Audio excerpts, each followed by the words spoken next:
Money bag.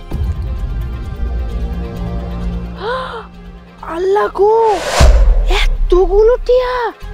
হায় হায়, না জানি কার মানি ব্যাগটা এখানে পইরা আছে। এতগুলো টিয়া নিশ্চয়ই এর কোনো না কোনো কামের টিয়া হইব। আমি এখন কি করি? দেখি তো আর কি আছে।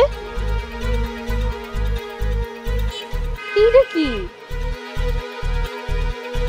মনে হয় এইটার মধ্যে হ্যাঁ ঠিকানা পাবো, কিন্তু আমি কি করবো? আমি তো পড়ালেখায় জানি না, কি আছে আমি তো পড়তেই পারতাছি না।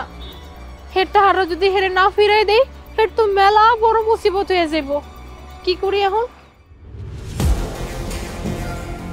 এক কাজ করি, ওই চাওয়ালার ভাইয়ের কাছে যাই। হ্যাঁ আমার পয়রা কইতে পারবো যে এই ঠিকানাটা কোথায়। হ্যাঁ পর আমি সেই ঠিকানা দেখা হের কাছে যাবো গা।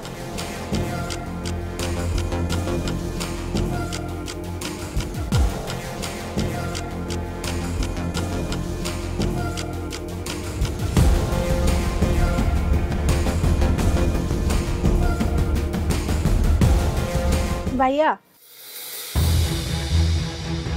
এই কাগজটা একটু দেখেন তো, এটার মধ্যে যে ঠিকানাটা লেখা আছে কোন দিকে? এই বাসাটা ওই সামনে যাই আর ডাইনে গড়লে প্রথম বাসাটাই। ও আচ্ছা, আপনার অনেক ধন্যবাদ ভাইয়া।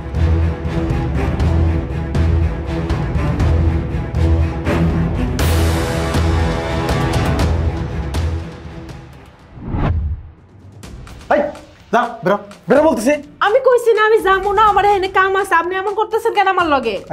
কোনো কথা বলবেন না, যা বেরো। আমি যাবো না। কি ব্যাপার, কি হয়েছে?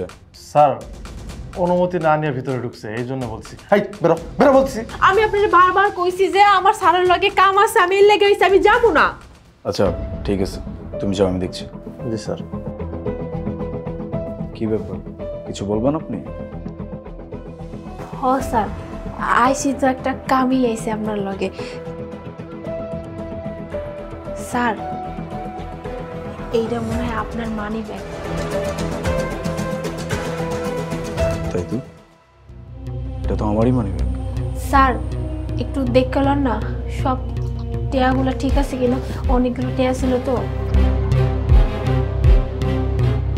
হ্যাঁ সব কিছু তো ঠিকই আছে। বাই দ্য ওয়ে, তুমি এটা কোথায় পাইছো? স্যার আমি মানি ব্যাগ কই পাইছি? ওই যে একটা ডাস্টবিন আছে না, আমি ওখানে প্রতিদিন যাই ওই ময়লা টোকানোর লাগিয়া। আজকেও গেছিলাম সকাল দিকে, যাই যখন ময়লা টোকাতে গেছি তখন দেখি ওখানে মানি ব্যাগটা পড়া। তো মানি ব্যাগটা নিয়ে দেখি মানি ব্যাগের মধ্যে মেলা টাকা। এরপর তো ভাবলাম যে আল্লাহ না জানে কান্না কার এতগুলো টাকা, আর এতগুলো টাকা তো অবশ্যই কাজে লাগবো। পরে না আমি ভাবছি কেমনি এটা ফেরত দিব। পরে দেখলাম মানি ব্যাগের ছোট্ট একটা কাগজ আসছিল, ওই কাগজে আপনার এই বাড়ির ঠিকানা লেখা ছিল। আমি তো আবার পড়তে পারি না, অশিক্ষিত।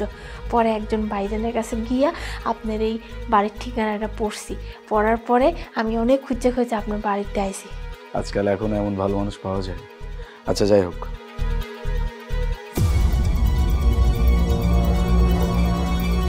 এই নাও, এই টাকাটা তুমি রাখো, এটা তোমার বকশিস। না না স্যার, আমি এই টাকা নিব কেমনে কন?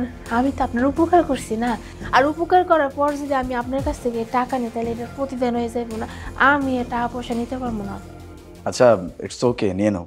স্যার আপনার যদি এতই টাকা আমার দিতে মন চায়, আপনি এক কাম করেন, আমার একটু দোয়া দেন। আমার না দোয়ার অনেক দরকার। আপনি আমার একটু দোয়া করেন, আমি না হেঁটে খুশি। যাই তেলে।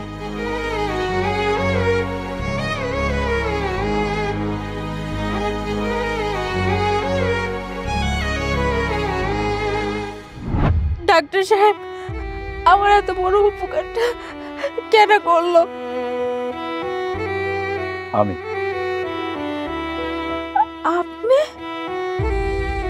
আপনি আমার আমার জীবন বাঁচাইছেন। আপনি আমার জন্য এত কিছু করছেন, কিন্তু আপনি কি করে জানলেন যে আমার আমার এত বড় একটা অসুখ হয়েছিল? তুমি যে আমার এত বড় একটা উপকার করছো, আমার একটা দায়িত্ব আছে না? এই জন্য আমিও তোমার ছোট্ট একটা উপকার করলাম। আর সুন্দর একটা কোশ্চেন জিজ্ঞেস করছো যে আমি কিভাবে জানলাম। তুমি যেদিন আমার মানি ব্যাগটা আমার কাছে ফেরত দিছো, তোমার কাজটা আমার অনেক ভালো লাগছে। তুমি অনেক সৎ একজন মানুষ।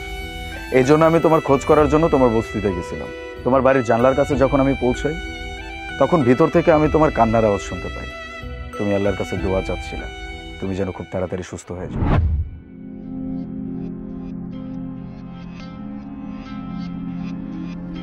আল্লাহ, তুমি আমার একটু রহম করো আল্লাহ। আমার এই রোগ থেকে তুমি আমার মুক্তি দাও আল্লাহ। আমি বাঁচতে চাই আল্লাহ। আমি জানি আমার অনেক বড় একটা রোগ হয়েছে আল্লাহ।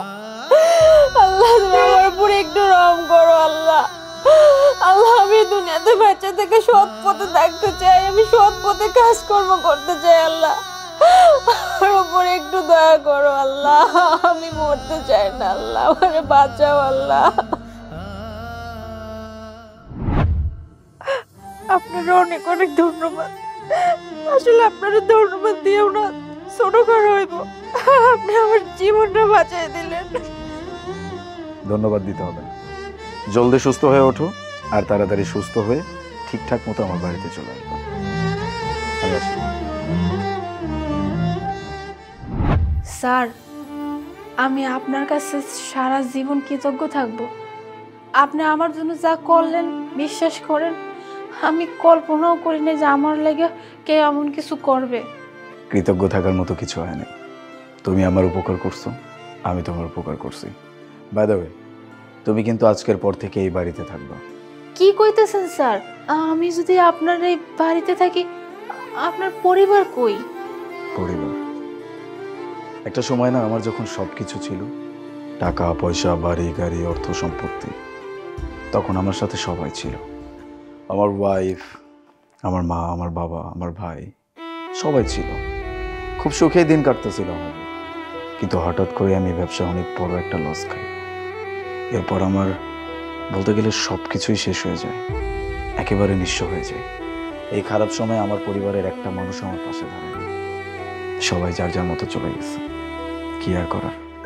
সেদিন আমি ডিসিশন নিয়ে নিয়েছিলাম, আমি আর কোনোদিনও কারো কাছে যাব না, আমি কখনো বিয়ে করব না, আমার পরিবার বলতে কিচ্ছু থাকবে না। তারপর আবার অক্লান্ত পরিশ্রম শুরু করি। তারপর এই বাড়ি গাড়ি, অর্থ সম্পত্তি সব কিছু আমি আবার তৈরি করি। এখন আমি পুরোপুরি একা। আজকের পর থেকে তুমি আমার ছোট বোন হয়ে এই বাড়িতে আজীবনের জন্য থাকবে। কেমন?